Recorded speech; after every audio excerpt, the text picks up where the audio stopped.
I'm a good provider. I don't cheat. We're Catholic. But why does my wife look like she's dying inside? If that sounds uncomfortably close to your life, this case study is for you. You're not broke, you're not out getting drunk, and you're not on OnlyFans.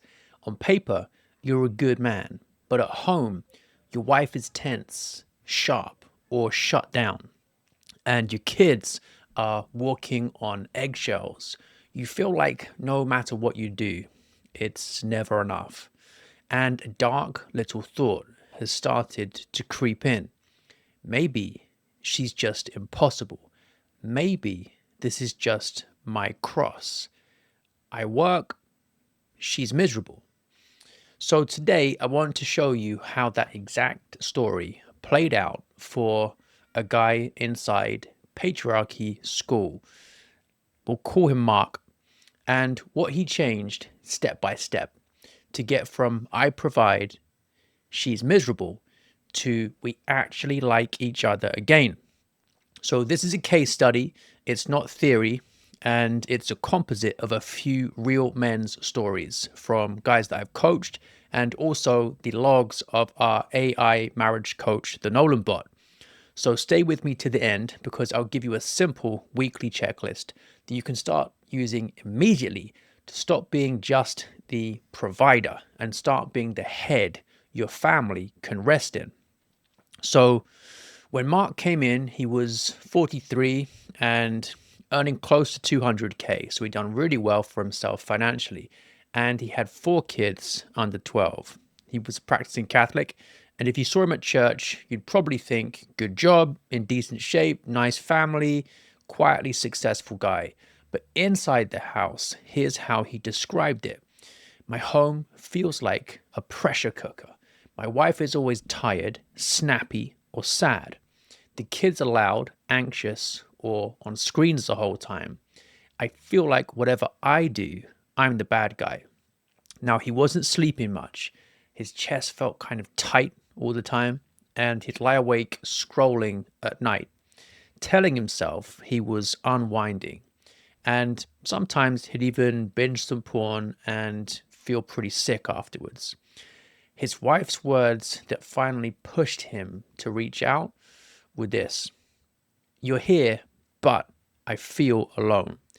You're good to everyone except us. So, from his point of view, he was thinking, I work my ass off. I don't cheat. I don't drink. I'm at Mass.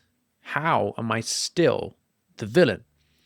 And this is crucial because Mark's pain was pretty real. He genuinely couldn't see why being a good provider wasn't enough.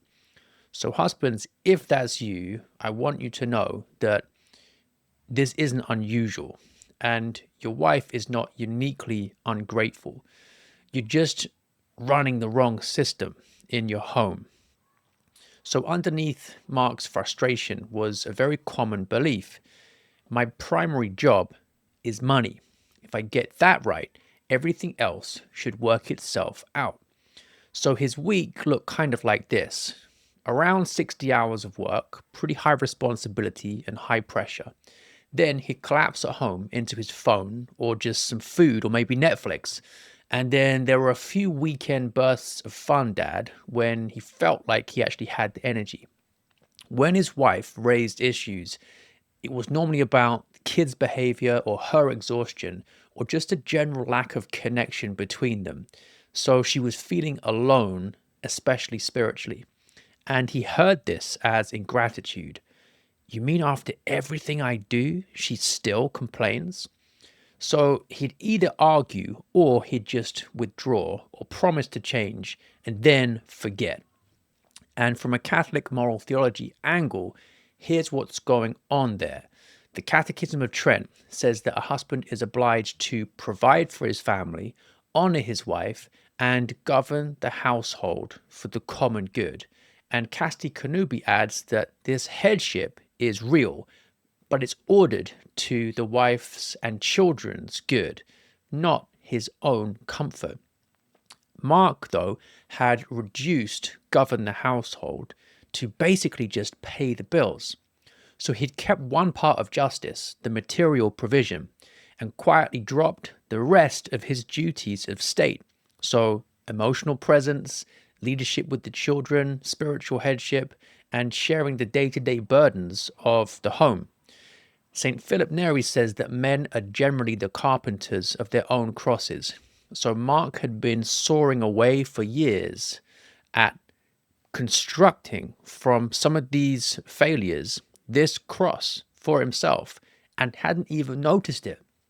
Before we go any further, let me ask you directly, if your wife could write anonymously to a priest or a coach about you, would she say, "Here's my rock. I feel safe, seen, and led by him"? Or would she say, "He's a good provider financially, but deep down, I'm lonely, I'm resentful, and I'm scared to tell him that"? So if that second sentence might be closer to the truth, don't click away, because this is exactly the point where most men either get defensive, or they double down, or they finally change the system they're running in the home. So the first thing we did with Mark was brutally simple. We took away the victim story. In his own words, he was doing everything and getting nothing back.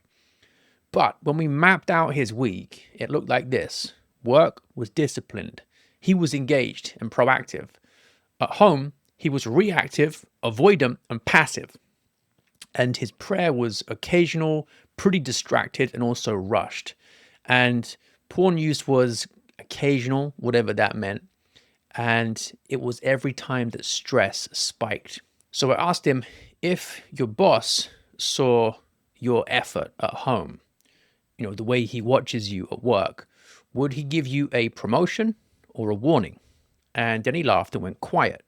And this is where Father Scopoli's spiritual combat is really useful. Scopoli says that the first battleground is not your circumstances, but your own will. Learning to distrust your self-love, to stop blaming others, and to stop seeking consolations while avoiding the fight. And Mark had been fighting in all the wrong areas. He'd fight for a promotion, for a pay rise, for a deal, but when it came to his own sloth, his porn, his prayerlessness, he just rolled over. So the first step was repentance, not in vague, evasive language, but in concrete, Thomistic terms. Failures in justice towards his wife and kids, failures in religion towards God, and also indulged habits of lust and acedia. He went to confession and named those things out loud. Then he made a firm purpose of amendment in habit terms, not just feelings. I will do X and I will stop doing Y, starting this week. Now, we did not tell Mark to quit his job, sell everything, and go live in a hut. His family genuinely needed his income. So we kept it, obviously, but we did insist on reordering his loves. Aquinas says in the order of charity, a man is bound to love God first, then his own soul, then his wife as one flesh with him, then his children, and then others. In reality, Mark's order went work, then probably his phone, then probably his kids, but only when they were cute and fun, and then his wife, and then God on Sundays, and mainly when things were bad. So we made 3 concrete changes. First was a hard stop from work. He set a firm finish time, 3 evenings a week to begin with. No more just one email, laptop closed, and his phone docked outside the bedroom. Then, second, he had a transitional ritual. So instead of arriving home like a just wrung out corpse, we built a simple ritual. Sit in the car for 3 minutes, make an act of contrition for the day's sins, and ask God, strengthen me now to be a husband and father, not just a walking wallet. Then he walked in, put his phone away, and greeted his wife and kids warmly every single time. Then third, we introduced some sacred family time. 2 weeknights and Sunday became protected. Dinner together with a short family prayer and just 30 to 45 minutes of undistracted family time. No scrolling, no TV background noise. And psychologically, what did this do? It gave his nervous system a new pattern. So home means engage, not collapse. And it signaled to his wife and kids that they were not leftovers after work. Spiritually, it reordered his charity. He was finally loving in the order God commands, not the order his stress dictated. And then step 3 was to clean up the secret rot. While we were doing this, we also had to address the thing that was really quietly poisoning everything, and that was the porn and fantasy. Mark had told himself the classic lie: it's just a stress reliever, doesn't affect my marriage. But his wife had said it feels like there's a third person in the room. I never feel fully desired by you. It's like your eyes are somewhere else. And Aquinas is clear. Once lust becomes a habit, it darkens the mind, weakens the will, and disorders how you see other people. So this is why the moral theologians say that deliberately remaining with near occasions of serious sin, when you can reasonably avoid them, is itself a serious fault. So we treated this as frontline spiritual combat, not a side hobby. Mark installed some real filters and gave the password to somebody else. He stopped taking his phone to the bathroom or to the bedroom, and he set a check-in with a friend twice a week and recommitted to monthly confession at minimum and weekly when he fell. He also started offering the temptation as a sacrifice for his wife and kids. Lord, I will not feed this. I offer you this frustration for her sanctification and theirs. Now, was it easy? No. But as his eyes cleaned up, two things happened. His resentment towards his wife softened. His ability to actually see her, her fatigue, her effort, her beauty increased. And evolutionary psychology is also helpful here. Men can compartmentalize sex from love much more than women can. But women's desire is deeply linked to feeling safe, chosen, and seen. So a husband with secret porn habits and zero emotional presence is basically turning off every part of her nervous system that would allow her to respond. So one of Mark's biggest shifts came when he pointed out a simple fact. At work, he was planning, delegating, coaching, helping with boundaries and making decisions. At home, though, he was just hoping things would sort themselves out, complaining about everyone else and avoiding conflict. So we had him apply those same virtues at home that he had already used at work. We created a simple rule of life for the family. Nothing crazy, just fixed prayer times, some tech limits, basic chores, regular bedtimes, and also a Sunday mass routine. Then we had him communicate it calmly and clearly as head of the house. This is what we're doing as a family. I'll go first. I will own enforcement. I'll listen to your input, but I will carry the responsibility. And this is where St. Philip Neri's maxim is so useful. He who wishes to be perfectly obeyed should give but few orders. Instead of nagging everyone with a dozen new rules, he picked a few key points and showed with his actions that he was serious. He turned his own phone off at night. He took over bedtime routine one night a week. He backed his wife in front of the kids instead of undercutting her. And the effect is that his wife's mother mode towards him, as if he was an extra kid in the home, could begin to relax. She still had some wounds. She still had habits of resentment, but her nervous system was no longer reading him as a fifth child. And then a few things started to shift. There were fewer sighs when he walked into the room, more eye contact, and also occasional spontaneous affection that she initiated. Now, at this point, a lot of men tried to cash out. Look, I've changed. Why isn't she all over me? That's not how trust works. You have been teaching her for years not to rely on you, and it will take time to persuade her body and heart that you're now different. So with Mark, we made a very simple rule. Aim first at friendship, not fireworks. And that meant just one phone-free walk or coffee together each week with no kid logistics being discussed. Just some questions and listening. One small specific compliment every day, not a generic "you're beautiful," but concrete. "I admire the way you handled our son today," or "dinner was great, thank you," or "thank you for keeping the house going."